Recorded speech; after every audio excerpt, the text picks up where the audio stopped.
Okay. Okay, minimize our push our faces over. All right. So I'm just going to start with the basic advertising guidelines. So these are, and this is like I have kind of taken this out of the Department of State document. There really is a Department of State document. So I guess I should really start by saying that I don't do this to make your life miserable. It comes directly from the Department of State. They're dead serious about their advertising guidelines, and yet it's a little bit of a, you know, a black hole and a crapshoot in terms of, you know, people say, oh my God, you know, what if I don't get the postcard right? Well, generally speaking, someone would have to receive your postcard and then call in a complaint, look at it, know it wasn't compliant, and call in a complaint to the Department of State for you to get in trouble for your postcard advertising. So I'll tell you what does happen, and I've read some case studies, and I also sit on the head of the chair of the grievance committee for Hudson Gateway. And what happens is if you get called out on you know, say a fair housing violation, say you have a client who files a complaint against you and says, hey, you know, Ann didn't do the right thing. I think I was discriminated against. And it turns out it was a miscommunication, and they find that, you know, there's really no issue with you and you did not discriminate. However, when they get the complaint, they go, we should take a look and see what's going on with Ann. And they dial up your social media and they, you know, take a look at some of the things that you've been putting out. If this client happens to have one of your postcards, you know, they will take a look at it. And I saw this case study just like that, where the gentleman was called up on a, you know, pretty egregious violation. I think it was like a discrimination or some sort of fair housing violation. He was found completely not guilty. Like, he was completely absolved from that violation, but he ended up paying several $1,000s in fines because the Department of State did some digging and fined him for all of these individual things that he hadn't done properly, or he was using a nickname instead of his license name and not identifying himself as a salesperson and so on. So that's where you can get into trouble. And the single most important place would be your websites, aka social media. The Department of State considers them to be the same thing, because they literally a few years ago hired a team of people to scour the internet and control people's social media so they could just find them for not doing the right thing. So so that's kind of, I always like to talk about the why, so that you guys know that we're just not trying to make your life miserable. It's the Department of State who's trying to do it. And of course, then they put out all these regulations in some cases, some of this stuff is impossible on what we consider to be social media these days. For example, TikTok. You're not going to check all these boxes on TikTok. It's just not going to happen. So, and we'll talk a little bit about that more towards the end. So let's just start here. The anything that you put on paper is the same all the way up through like number 7 and 8 even, and then 9 pertains to your some special circumstances, a few extra things you need on your websites. So on your social media, as well as your postcards and letters and so on, your name should appear as it does on your license. You can use a nickname. It can appear in quotes or parentheses. And I actually got a really cool email this morning from a gentleman named Jeff Gardner. And he's, you know, he was marketing to me. And it came from Jeff Gardner. And then underneath that, he had licensed as Jeffrey Gardner. So I thought that was a very clever way for him to just put his regular name out there, however, indicating what his name is on his license. So you can be a little creative. I remember in one of the classes, you know, one of the examples that an instructor uses, you know, my name is Robert Smith. My friends call me Bob. Like, that's perfectly okay.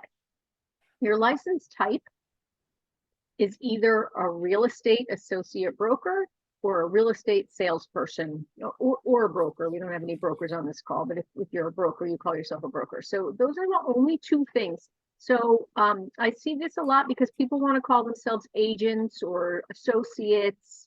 You can call yourself that, but you must have real estate associate broker or real estate salesperson in the type. I generally recommend you put that under your name, If you want to call yourself a realtor, we're all members of NAR, and that's all that means, that you're a member of NAR. You can put your name, comma, realtor, and then underneath it, real estate salesperson. Perfectly fine. You have to identify your brokerage. Generally, our agents use the logo because it looks nice. That is, acceptable to identify the brokerage.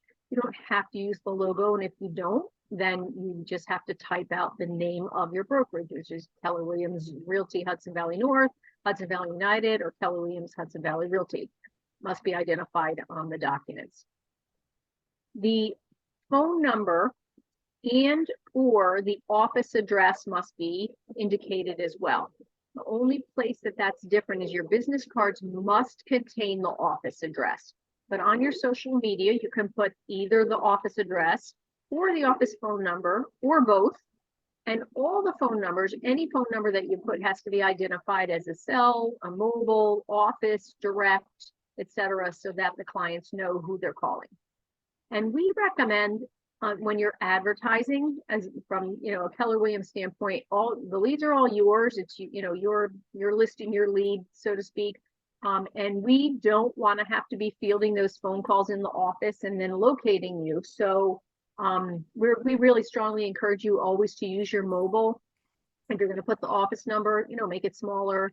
But use the office address instead, and then you meet the DOS requirements, and then you're sure to get all of the advertising calls that might come in from that specific spot.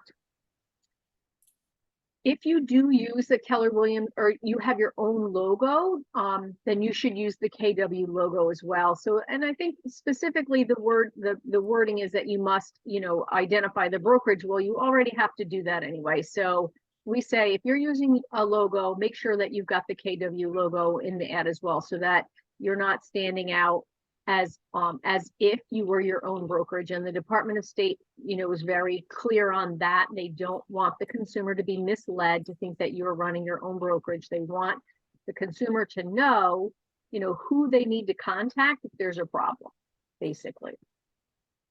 If you have a team, we don't have any teams on the call, but we're recording. So if you have a team, again, the Department of State hates teams for the same reason, because some of these bigger teams start acting as entities in and of themselves, and the Department of State thinks that that is deceiving to the consumer. So they want to make sure that the consumer understands where the team came from or where the team works. So if you use a team name that is not your license name, the name that appears on your license, you must have at or of Keller Williams, Hudson Valley, or whichever company you work for, must follow it. So if you use your license name, so if I was the Lori Burns team, I could just be the Lori Burns team. That's fine. I could have my own logo, call myself the Lori Burns team, make sure I use the Keller Williams logo with my logo.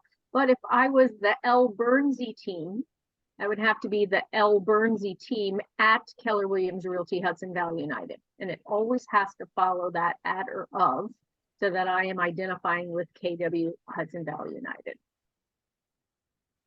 All offices are independently owned and operated. That's actually a KWRI requirement. So the consumers, again, are not misled. And believe me, the consumers get this wrong. The agents get this wrong, believe it or not. We have some agents who don't understand this. Every single Keller Williams office is owned independently. Even ours, we have the same owner, but they're all individual entities, all independently owned and operated. We recommend the Realtor or MLS, and there's a combined Realtor MLS and the Fair Housing logos. That's just a best practice. It's not required, but we love to see them on all of your advertising. Again, this is kind of common sense, but any copy in the ad must be honest, accurate, and not misleading to the public. And where this doesn't really become so commonsensical is if you are using data and statistics, you must identify the source of your data. And I'm saying this from the grievance committee chairperson role. We see you guys turn each other in. The realtors turn the other realtors in, especially some of the top producers. And I can't tell you how many cases we've had to send because one realtor called himself number one and didn't indicate that it was for a specific community in a specific area from the MLS.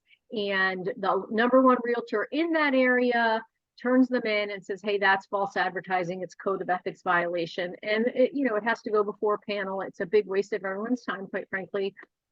Just make sure you're double checking your data and you're advertising it accurately with your lead source identified. So it's, you know, just like you would if you were writing a paper.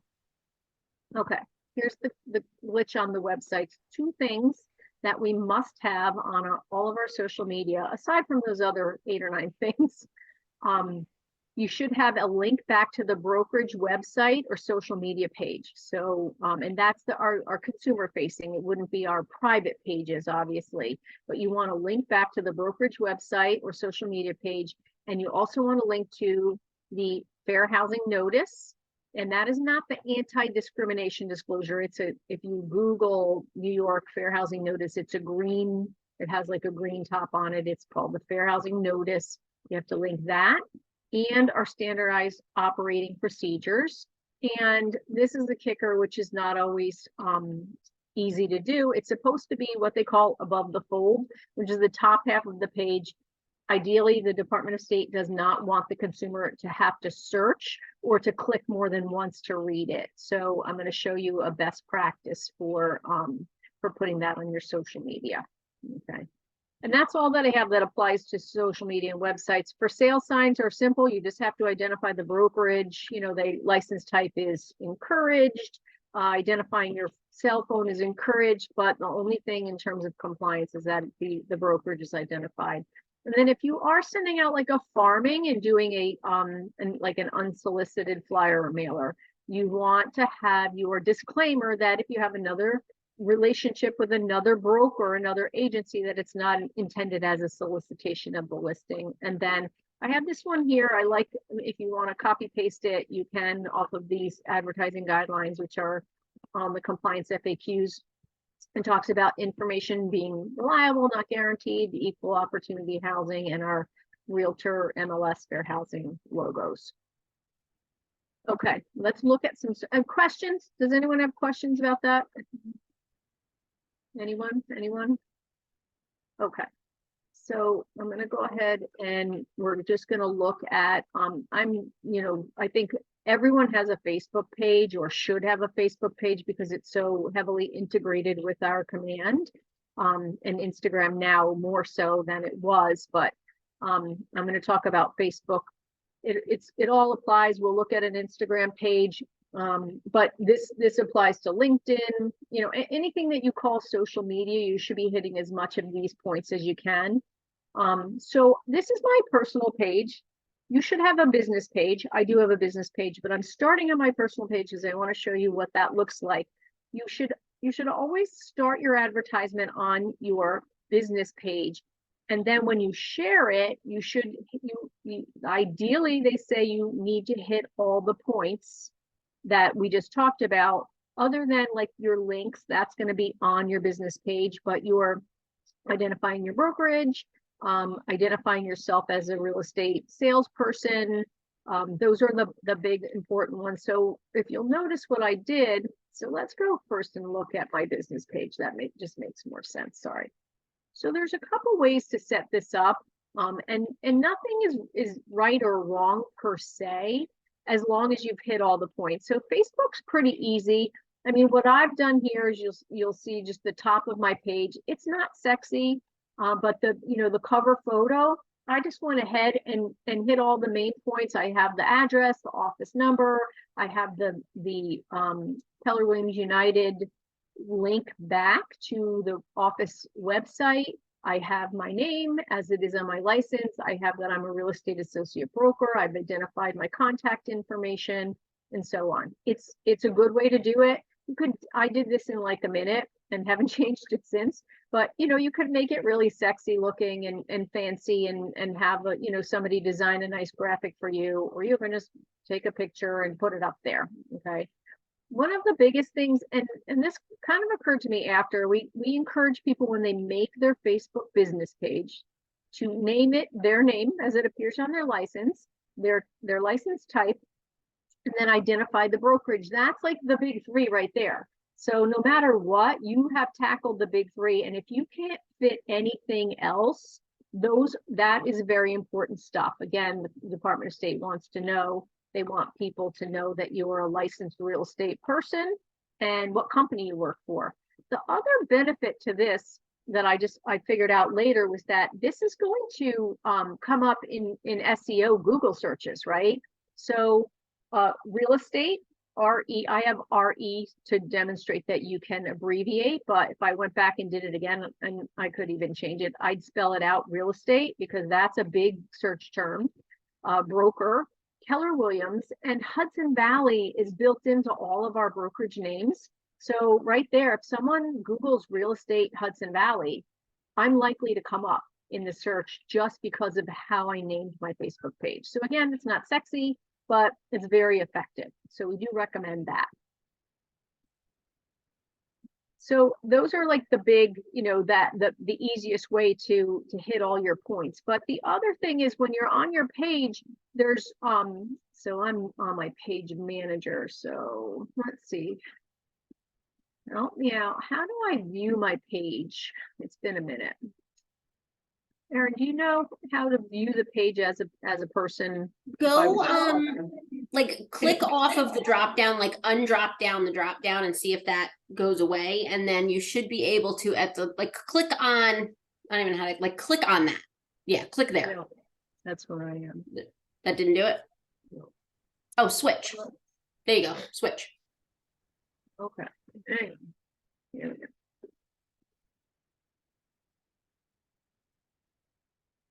Okay, it's not here. So, all right. So anyway, it's not here. But what I wanted to point out is when you're setting up your page and you're doing like your about information, it has a spot here to put your address. So this is what it looks like on the edit page. But if someone's just looking at it, it has like along the side it says about. It has my address here. It has my email address. I chose to use the Keller Williams United just to demonstrate that you could put the website for the brokerage there, as opposed to putting it up in the top. I did both, but that's another way to do it. And then you're covered, right? So those are really the rest of the details. If you're not using a picture on the top, like I did, the cover photo, then what you are able to do is identify your license type, the name of your brokerage, and then the address of your brokerage and the brokerage web address all on the left-hand side. The last thing that you need to do is you need to pin a post to the top of your page that has the fair housing and the market center SOP. Now, this is another way that you can hit all your targets. You can take this pinned post and you can put all of that information in it. And again, you can make a very nice graphic that's a pretty picture that has your name as it appears on your license, that has your Keller Williams logo, that has the Keller Williams address, and so on. Hit all the points. And then you want to grab the link to the fair housing notice and the market center standard operating procedures, and then pin that post to the top. And again, anyone who goes to your page then is covered. That's what they're going to see. So that's another way to hit all your points. At the very least, if you're going to do it this way, where you have, you've kind of mixed things in your about section, or you've put a picture on the top, then you are going to need to pin a post. And by pinning the post, it covers your DOS fair housing and your market center SOPs being above the fold. And that's important. Again, the DOS doesn't want people, having to search around and make a lot of clicks to find that the fair housing and the SOPs. Okay. Any questions up until now? Nothing? Okay. So as far as posting, then, as I said, I went ahead and did this open house advertisement, and I posted it on my page. I published it on my associate broker page. No, it just keeps taking me back. And so you'll notice, again, I'm covered here. I have Keller Williams on the flyer. Each office is independently owned and operated. And then some other additional points towards the bottom. But my point being, what I did then is I went ahead and I shared it out to my personal page. And this is how you're supposed to do this. So make your post on your business page. Hopefully you have a lot of followers, but we all know that our business pages are not getting a lot of hits and clicks. So then what I did is I went ahead and I shared it to my personal page. Move the pictures around.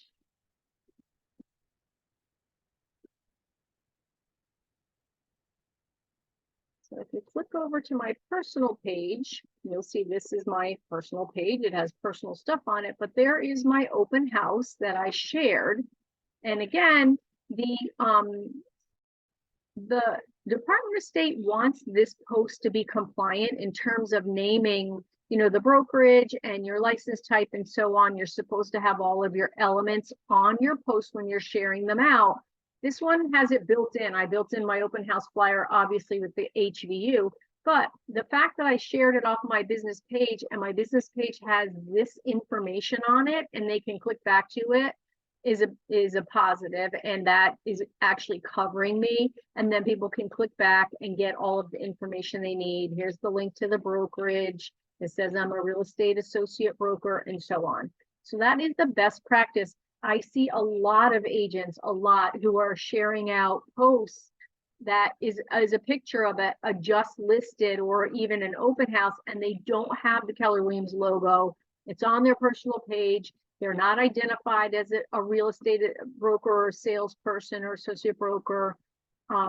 It can get you in trouble. And again, it's if someone's trolling, it's just a matter of, hey, they're going to click and find. If you're new in the business and you're not doing a lot of business, they're not targeting you. They're definitely, the DOS is targeting some of the big players. But at some point you hope that you want to be a target. So it's easy just to be compliant. And if you annoy someone and tick somebody off, they can turn you in. So again, sort of your biggest concern may be your fellow associates who, guess what? I went on a listing appointment. I did not get that listing. And now I see this ad and I'm going to turn you in. So it could happen. So that is the best practice. Again, for across all social media, I don't have an Instagram real estate account, but I did pull up Hudson Valley United. Ideally, again, you can, in your bio, you have lots of room in your bio to put that you're a real estate salesperson at Keller Williams, Hudson Valley, whatever. This is, relatively new from the time, where you can put these little buttons. So you could certainly put one of these that says, click here for my SOPs and fair housing. That would be fair enough. You do have a link available to you, but only one. So if you're going to use the link for that, then you may want to put that in a link tree on Instagram, or the other option is to, again, pin a post. So if you put up a post with all of the criteria in it, then you can pin that on Instagram. Again, I recommend in your name, or at the very least in your searchable about me space that you hit the main points, and that's going to just increase your SEO anyway. So yeah, so that's all I have in terms of compliance and showing up. It does, again, like LinkedIn is considered social media. If you're talking about putting videos out on TikTok, you should at least be, again, I'm not a TikToker, so I'm not going to say that I'm an authority and try to speak to that, but generally speaking, you're not doing real estate videos that I'm aware of. That's more like quick shorts. It may be, hey, jump back over here to my new listing, click the link below, whatever that looks like. Wherever you're sending people, you want to make sure that they're clear. But I always say, if you're speaking, hey, it's Lori Burns, Keller Williams. I'm a real estate associate broker at Keller Williams, Hudson Valley United. Takes you 3 seconds to spit that out. You've identified yourself. And again, that's probably the the biggest issue is making sure that again, that the consumer is not misled. So, okay. I've talked a lot. Any questions about any of that? None? Okay. Does it make sense? Does it sound doable? Yeah. Okay. All right, you guys. Thanks so much. I appreciate you coming. We'll see you guys soon. Thank you. Bye.